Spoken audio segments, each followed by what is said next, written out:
Hi everyone, I'm Steph. And I'm Angela. Good morning. Good morning. It's prop week here. We're so excited to get into props. We are massive prop advocates here, and we're going to show you all the props, why the props, how the props, and why props are your friend.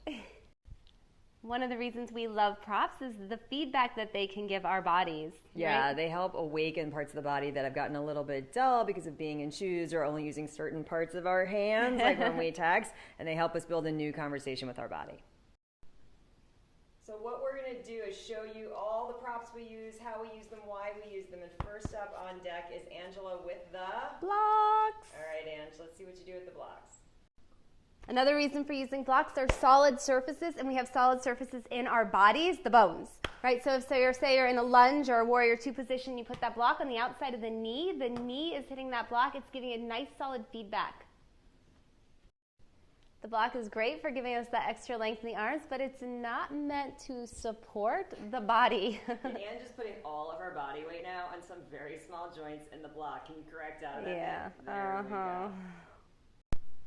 We're going to show you 10 ways that we like to use the block in poses. Remember, where the block is going to highlight certain key actions. And remember, the block is there not to sink into or collapse into, but to engage muscles and find that midline of the body.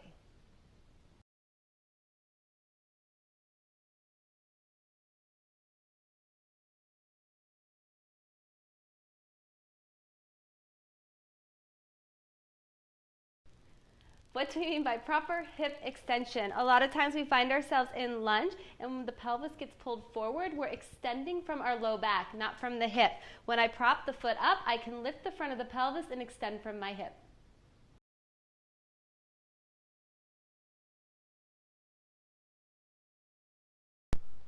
When you're in standing poses or lunge poses, you tend to drop the hip or have what we call sassy hip here at Mala. What I like to do is put the block at the greater trochanter, and then from this hip, push into the wall to keep your hips stable.